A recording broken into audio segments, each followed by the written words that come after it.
Estamos iniciando mais um programa Saúde em Dia. Hoje vamos falar um pouco a respeito de câncer de cabeça e pescoço. Nossos convidados são a doutora Ariane. A doutora Ariane é médica cirurgiã de cabeça e pescoço e também coordenadora da Unacom. E o doutor Tobias, que é oncologista clínico. Prazer em recebê-los aqui no programa e podemos comentar um pouco com os nossos telespectadores, né, a respeito de câncer de cabeça e pescoço, que eu acredito que muita gente já ouviu falar, mas também é uma coisa que fica muito vaga, né? Então é bom esclarecer. Com certeza, né? O prazer é todo nosso, eu tenho certeza que a Ariane compartilha disso, né? Vou agradecer o convite, a oportunidade de estar falando um pouquinho do que a gente faz no dia a dia. Lembrando que nós estamos finalizando o mês de julho, que é o mês de conscientização do câncer de cabeça e pescoço. Muito bom. Então a gente vai ter um bate-papo pela frente hein, bem bacana hoje. A gente agradece o convite. Nós é que agradecemos, né, Ariane, de você estar aqui no programa e falando de um assunto tão importante. Vamos começar então explicando o que vem a ser o câncer de cabeça e pescoço. As neoplasias de cabeça e pescoço são todas as neoplasias que envolvem cavidade oral, laringe, faringe, todas as patologias mesmo relacionadas à face, com exceção do sistema nervoso central e da coluna cervical. Então, boca, língua, laringe, a parte de glândulas salivares, linfonodos, rinofaringe, eles se enquadram na patologia em cabeça e pescoço. Então é bom, isso aí é muito útil, né? A explicação que você deu para um telespectador entender, né, a parte que está relacionada nessa de cabeça e pescoço. Existe muita confusão com relação a, eu tenho dor de cabeça, eu vou procurar um profissional de cabeça e pescoço. Não é isso. O cabeça e pescoço ele não está relacionado, ele não faz o tratamento de cefaleias em geral. Existe muita dúvida com relação a isso. Então a gente está mais voltado realmente para essa parte de cavidade oral, laringe e faringe. Correto. Quais seriam as formas, ou quais são as formas, né, de prevenir o câncer de cabeça e pescoço? Essa pergunta é boa, Luciano. Eu acho que a gente não tem ainda, né, um método de rastreamento como a gente tem, por exemplo, no câncer de mama, que se faz mamografia, ou câncer de intestino com colonoscopia. A gente não tem um exame que seja eficaz, né, e comprovadamente benéfico fazer de rotina para prevenção ou para rastreamento do câncer de cabeça e pescoço. Acho que é importante a gente sempre estar lembrando dos fatores de risco, né? Então, quando a gente fala de fator de risco para câncer de cabeça e pescoço, já vem na cabeça cigarro e bebida alcoólica. Eu acho que esses dois, a combinação, né, sem dúvida, é a mais assim, importante com relação ao fator de risco. Só para se ter uma ideia, o paciente que toma bebida alcoólica, sobretudo destilado, e o cigarro, quando a gente fala cigarro, fala também de cachimbo, fala mascar o fumo, todo tipo, né, de cigarro, vamos dizer assim, ou de tabaco. Isso chega a aumentar de 40 até 100 vezes a chance de um paciente ter câncer de cabeça e pescoço quando comparado àquele que não faz o uso. Quer dizer que o uso junto, né, concomitante de álcool e cigarro aumenta tudo isso. Muito, né? Mas tem aquele paciente também que não faz uso e tem câncer de cabeça e pescoço. É que muita gente deve estar perguntando agora, né? Exato.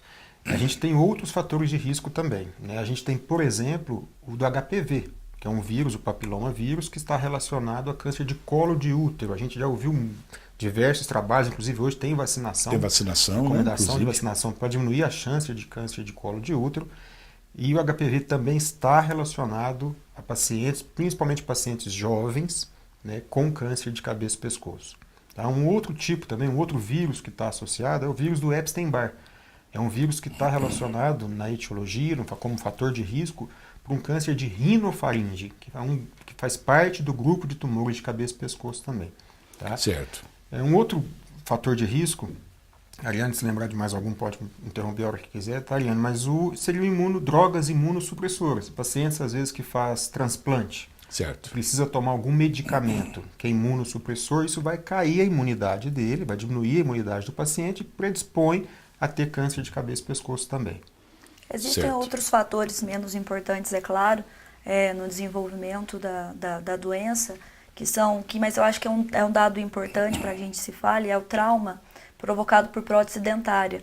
Então, assim, a gente acha que talvez muitas pessoas às vezes vão no consultório e falam assim, doutora, é a dentadura, né, é o termo que eles usam. E um trauma recorrente, um trauma persistente também entra como fator de risco para o desenvolvimento da neoplasia. Existem outros alimentos que podem estar relacionados, principalmente fora do país, na Índia, né, que é um país que a gente pode comparar com relação à população certo. E o desenvolvimento, que são bastante essenciais no desenvolvimento das doenças, mas aqui pra gente, eu continuo frisando o tabagismo, o etilismo e o HPV, que tem tendo uma incidência aumentada nesses últimos anos. Doutora, você comentou agora dos alimentos, né? O alimento muito quente também pode ser ruim? Ele está mais relacionado com outras doenças, né? A neoplasia gástrica, a neoplasia esofágica, ele entra com um fator mais importante nessas patologias. O que a gente pode tentar, talvez, abranger dentro da cabeça e pescoço seria a questão da agressão de mucosa de cavidade oral, né? Mas ainda não está muito bem estipulado a questão da alimentação no desenvolvimento do câncer de cabeça e pescoço. Doutores, vamos falar um pouquinho então a respeito do diagnóstico do câncer de cabeça e pescoço. Sim. Eu acho que é importante, e um papel fundamental no diagnóstico é do dentista, né? Porque a partir do momento que há uma suspeita, essa suspeita vai desde uma lesão na boca, pode ser ulcerada ou não, ou um nódulo no pescoço, uma rouquidão, alguma coisa que ele vê, o paciente observa que não está normal, né? Dura mais do que 15 dias uma ferida na boca, a gente tem que levantar já uma suspeita. Tem alguma coisa que não está correto, né? Exato. E procurar auxílio médico. Agora, o diagnóstico de certeza, como em outros tumores também, vai ser sempre uma biópsia, né? E para se chegar nessa região que a gente está falando, normalmente a gente faz um exame chamado nasofibrolaringoscopia, que é uma câmerazinha como se fosse uma endoscopia, né? E faz o exame, enxerga a lesão e tira um pedacinho dela para fazer o diagnóstico. E faz a biópsia, né? Isso. E é bom, importante também falar do esclarecimento, né? A população, ela por si só é uma região muito fácil de avaliar. A gente escova o dente todos os dias, faz a higiene oral todos os dias, então é uma questão de observação, né? Eu tô ali no espelho fazendo minha parte de higiene e tudo mais, e eu observo, tem uma coisinha ali que não tá legal. Não estava aqui, né? Não Apareceu. estava aqui. Então, assim, além da procura, o dentista, o otorrino, ou até o próprio cirurgião de cabeça e pescoço, o autoconhecimento do indivíduo, isso é muito importante, né? Saber que aquilo não tá legal. Geralmente a gente realmente pauta de 15 a 21 dias, lesões esbranquiçadas, avermelhadas na boca, algumas aftas, rouquidão persistente também, às vezes um sangramento de cavidade nasal, tudo isso pode estar relacionado sim ao desenvolvimento de alguma dessas patologias. Então, antes de qualquer outra coisa, é importante que haja o conhecimento da população com relação a esses sintomas, né, e que existem sim vários meios de buscar um diagnóstico precoce, ou com cirurgião, ou com otorrino, ou até mesmo com dentista, né? Doutora, você falou agora da higiene bucal. E a falta de higiene bucal pode também levar ao câncer? Pode. Ela entra também como um fator de risco muito inferior, né, mas ela entra como um fator de risco para o desenvolvimento dessas patologias. É inevitável, infelizmente, é ruim até falar, né, porque a parte de higiene já é uma coisa que vem de casa, vem desde pequenininho, mas a gente pega muitos pacientes que, somados ao fator de tabagismo, ao fator de etilismo, tem uma má higiene bucal, e isso aí entra realmente como, né, um peso a mais para o desenvolvimento. Doutores, nós vamos fazer um breve intervalo, já voltamos com o programa Saúde em Dia.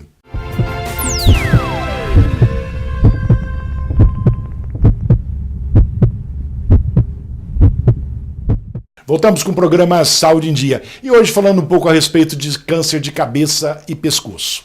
Vamos falar um pouquinho então a respeito do tratamento do câncer de cabeça e pescoço? Antes da gente focar os tipos de tratamento, é importante a gente falar um pouquinho da região onde esse tumor é estabelecido, quais as regiões próximas a isso ele tem comprometimento. Porque assim, então, existem os tumores iniciais e os tumores mais avançados. Certo. E isso muda bastante o olhar clínico e cirúrgico para a indicação de um tratamento ou cirúrgico seguido de radioquimioterapia ou radioterapia exclusiva. É sempre cirúrgico? Não é sempre cirúrgico. Não. Depende muito, principalmente, do tipo de tumor e da região que ele compromete. Tá. Né? Então, por isso que antes de falar dessa abordagem, é interessante que a gente saiba a região de onde se desenvolve esse tumor e qual o estadiamento né, a classificação desse tumor na oncologia. Então, tumores de boca, eles geralmente têm uma preferência por tratamento cirúrgico seguido de quimio-radioterapia, dependendo de outros fatores anatomopatológicos no pós-operatório. Alguns tumores eles já são mais direcionados para uma radioterapia exclusiva ou para uma radioquimioterapia. E hoje em dia até se faz uma quimioterapia prévia, né, neoadjuvante, na tentativa talvez de uma redução tumoral ou de avaliação de uma resposta. Então, assim, o tratamento ele é muito rico. Assim como a doença... E facilita também a cirurgia, né? Facilita, sim. Então, para se falar em tratamento, é importante a gente focar e fazer um diagnóstico correto, um estadiamento clínico e de imagem de forma adequada, para assim a gente conseguir definir qual seria esse braço cirúrgico ou esse braço de quimio-radioterapia. Definir o tipo de tratamento. O tipo de tratamento. Eu acho que a Mariana falou muito bem, né? O câncer de cabeça e pescoço, eu acho que aquele exemplo de tratamento multidisciplinar é o que mais se enquadra, né? Eu falo, nós precisamos do cirurgião, precisamos do oncologista clínico, precisamos do radioterapeuta. Em algum momento, né, dessa orquestra, alguém vai tocar o seu... Tratamento conjunto, exatamente, né, Tobias? Então, normalmente, né, doenças iniciais, a gente faz tratamentos locais. Então, vamos pensar em cirurgia, vamos pensar em radioterapia. Doença um pouco mais avançada, a gente, se fosse classificar como estágio 3, estágio 4, normalmente a gente não opera, faz mais químio, radioterapia. E se a doença for avançada, normalmente com metástase para outro lugar, a gente faz quimioterapia.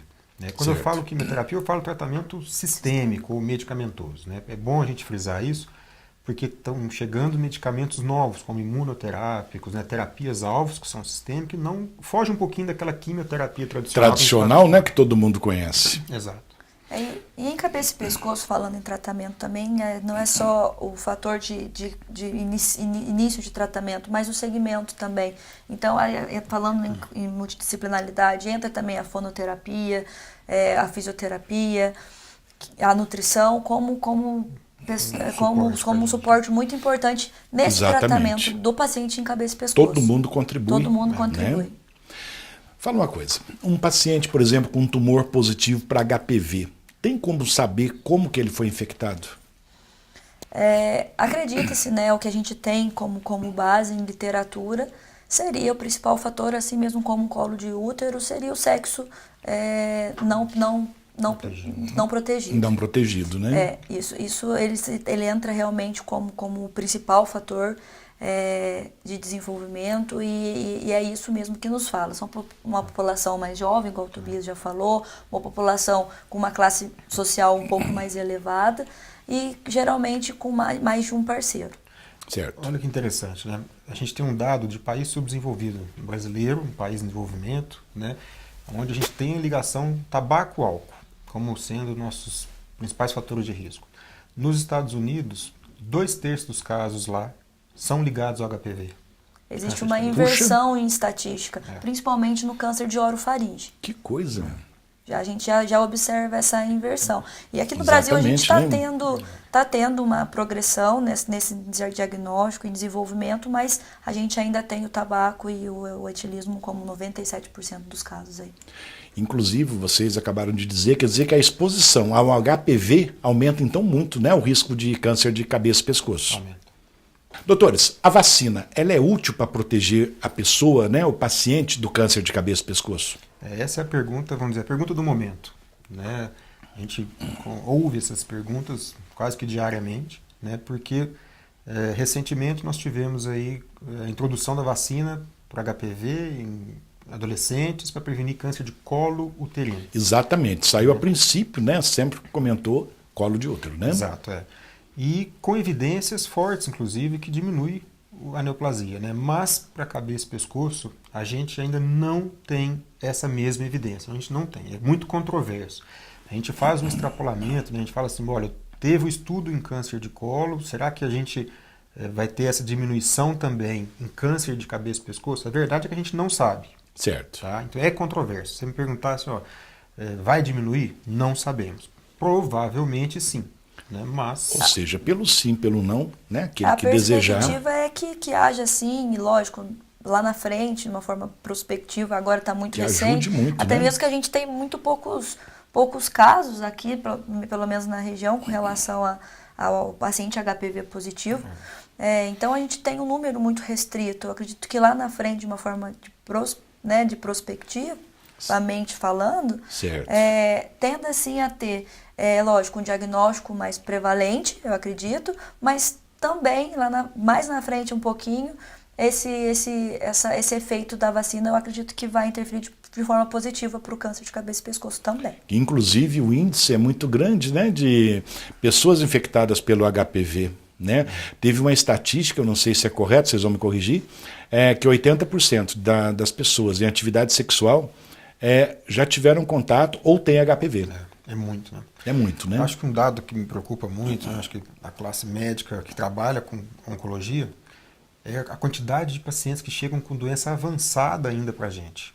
Isso, no Brasil, é muito... É a demora para procurar Exato, o médico. Exato. Então, enquanto a gente está discutindo, às vezes, em países desenvolvidos, isso, né, uma vacinação, doença inicial, radioterapia menos tóxica, cirurgia minimamente invasiva, aqui a gente ainda está com doenças chegando cada vez, com doenças avançadas, onde a chance de cura diminui muito. Infelizmente, né, Tobias? E com, para você ter uma ideia de número também estatístico, né, com mais de 40 mil novos casos. É muito, né? E muita pegando coisa. esse dado que o Tobias trouxe, desses 40 mil casos, 50% vai a óbito pela doença. Eu acredito que seja realmente por onde ser um diagnóstico mais avançado, mas é um dado preocupante, né? 50% de pacientes diagnosticados em um ano, metade vai a óbito pela doença. Então, assim, é uma coisa que a gente tem que bater na tecla, uma coisa que é importante, a prevenção. A prevenção é importantíssima, o conhecimento, né? Para que se tenha e que se busque cada vez mais um diagnóstico precoce. Né? Não só no intuito de mortalidade, mas no intuito de qualidade de vida, de tratamento. Lógico. E ficar livre de doença.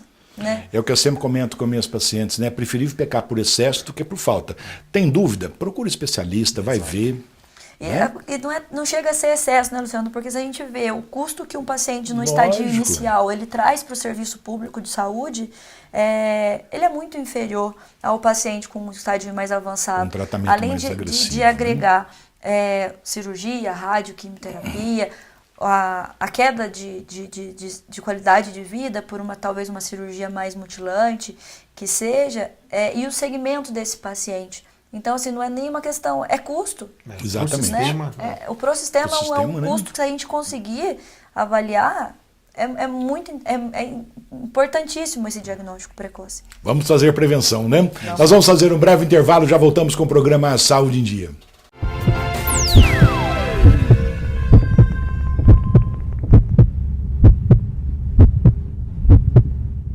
Voltamos com o programa Saúde em Dia e hoje falando um pouco a respeito de câncer de cabeça e pescoço. Doutora Ariane e doutor Tobias, quais os tipos, né, mais frequentes de câncer de cabeça e pescoço? 90% são tumores epidermoides. Né? O que significa isso? Né? Por que epidermoide? Porque é o tecido que reveste ou que atapeta toda essa parte, né, de cavidade oral. Então, começando aqui no lábio, cavidade oral, orofaringe, a parte de laringe, uma parte do esôfago, até a parte de traqueia. Então, o tecido é um tecido epitelial e 90% dos tumores são epidermoides, são originados desse tecido. Tá?